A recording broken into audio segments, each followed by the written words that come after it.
गरीब साध साध सब नेक हैं, आप अपनी ठोरे, जो सतलोक ले जावेंगे वो साधु कोई और।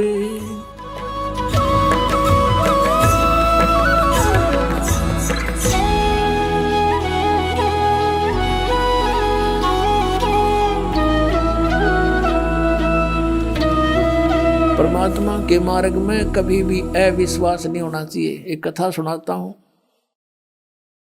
इस दास को जब तक ये ज्ञान नहीं प्राप्त हुआ था तब ऐसे ही कोई जैसा भी कोई ज्ञान देता उसको उसका सच्चाई लगता था। हमें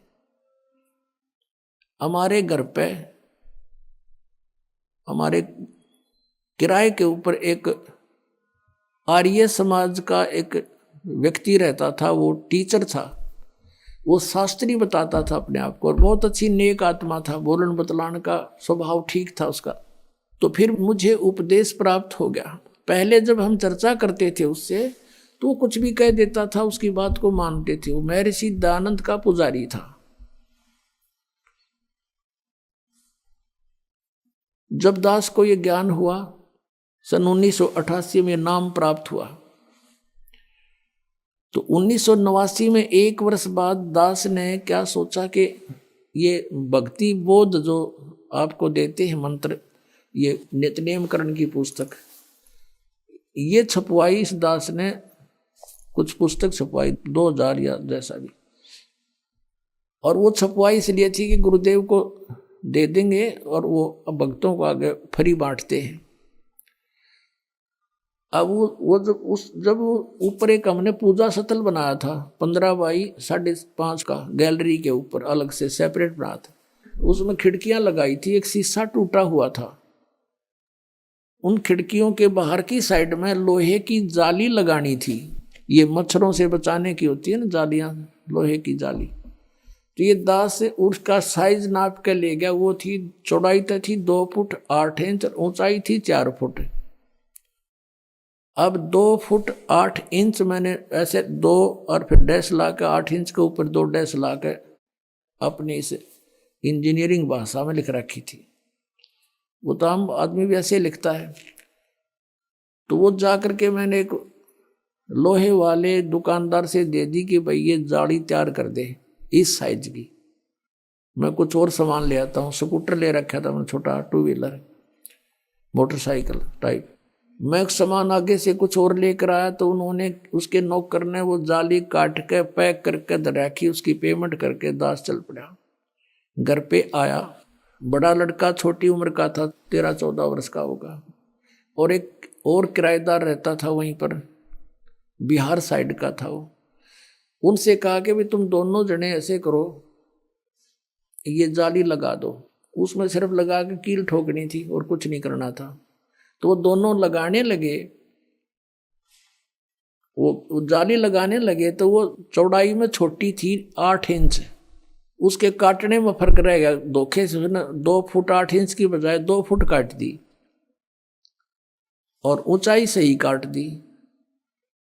उन्होंने मुझे बताया, लड़के ने फिर उसने दोनों ने कहा जी ये जाली तो छोटी है। मैं भी छोटी कैसे हो सकती है, मैं नाप के देख रहा हूँ नाप।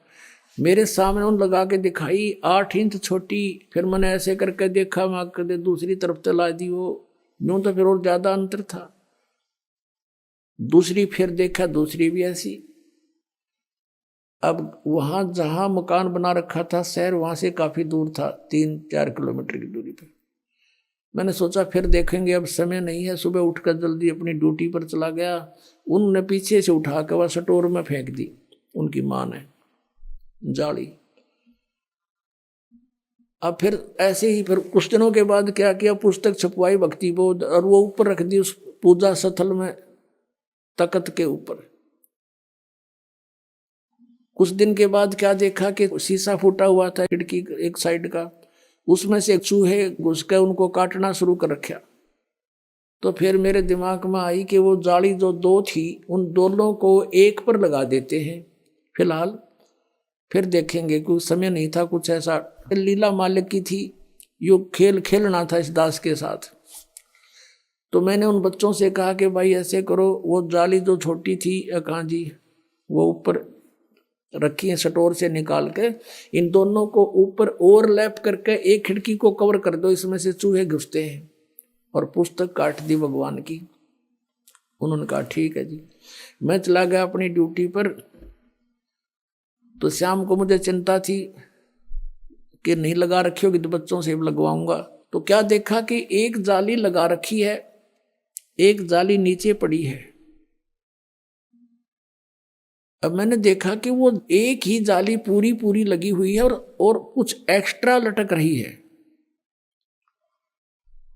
मैंने उनकी माँ से पूछा कि ये जाली वही है या कोई और चेंज करवा लाए बच्चे। उसने कहा जी मैं सुबह से इसको कह रही थी भाई तू लगा दे, इस जाली को लगा लो, तेरा पापा फिर नाराज होगा। और ये मान नहीं रहा था, खेलने चला गया। अब आया था 20 मिनट पहले और मैंने उतार के ये अभी दी थी इनको। वही किराएदार जो अनिल नाम था उसका, बिहार का रहने वाला था, उन दोनों ने सीढ़ी लगा करके वो एक साइड में लगा दी थी और वो एक लादी एक पड़ी।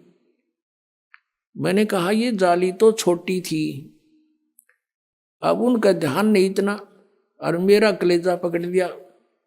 मैंने कहा बच्चा कहाँ है? वो बुलाया, दोनों इकट्ठे करे कि भी सच्ची बताओ। मैंने लड़के से कहा मेरे सिर पर हाथ रख के और कबीर साहब की कसम खा बेटा कि तू और नहीं लाई जाली। अगर नहीं पापा अभी मेरी मान उतार के नीचे डाली है।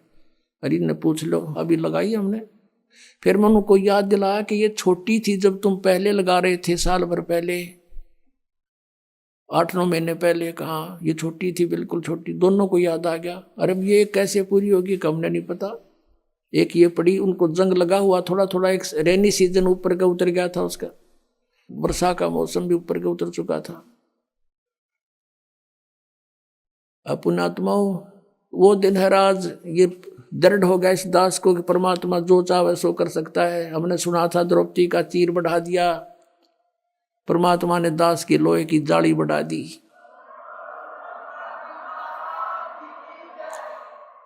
ये कबीर परमेश्वर है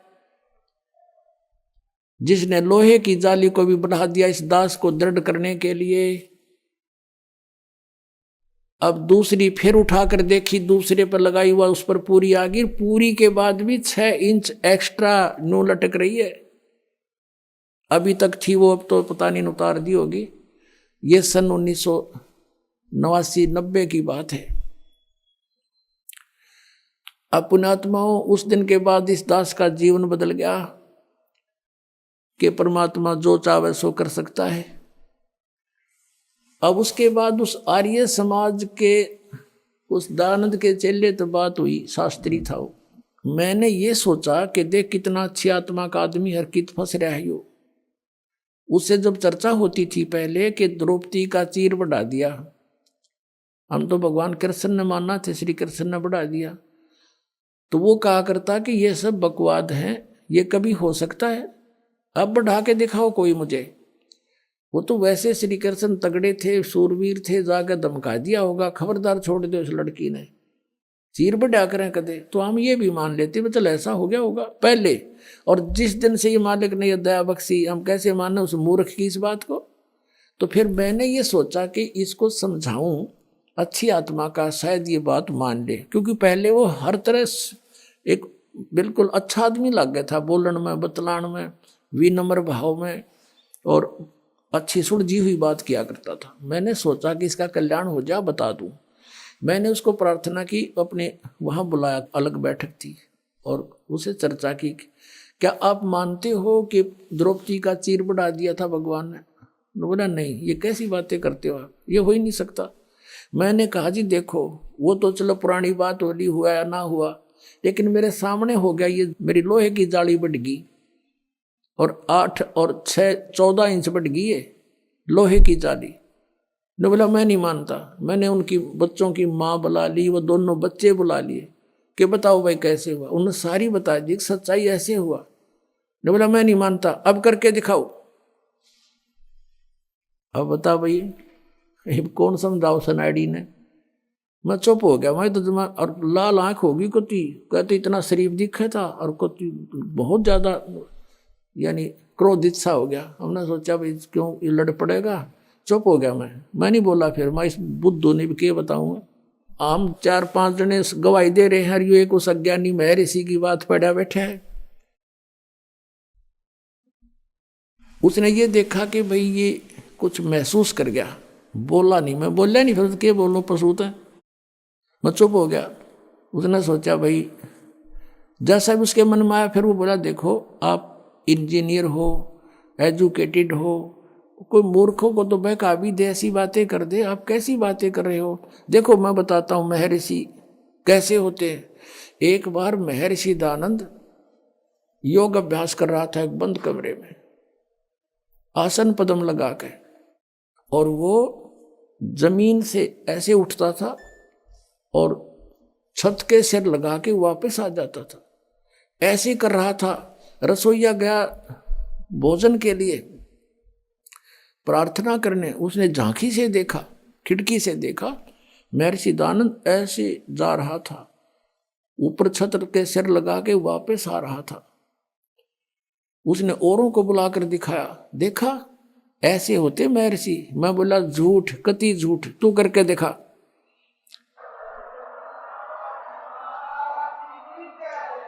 मैं बोला अब करके दिखा। ओडे का मुंह हो गया। ने हो गया तू घना सियाना बना दिया कबीर पंथिया ने, वो पहले वाला रामपाल ना रहा। मैं पहले वाला ना रहा, मैं तारे मूर्खा ही सारी बात मान्या करता। मेरी आंखों के साथ भी तेरी तू अभी उसी घेसी पेटी बातों को बोल रहा है।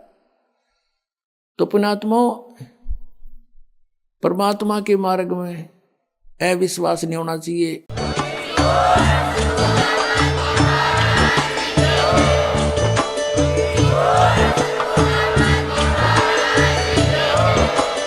आप सुन रहे थे जगत गुरु तत्वदर्शी संत रामपाल जी महाराज जी के मंगल प्रवचन। अधिक जानकारी के लिए विजिट कीजिए हमारी वेबसाइट www.jagatgururampalji.org। संत रामपाल जी महाराज जी के शुभ आशीर्वाद से पूरे विश्व भर में 500 से भी ज्यादा नाम दीक्षा केंद्र हैं, जिन पर संत रामपाल जी महाराज जी द्वारा ऑनलाइन निशुल्क नाम दीक्षा दी जा रही है। अपने नजदीकी नाम दीक्षा केंद्र का पता करने के लिए संपर्क करें 8222880541।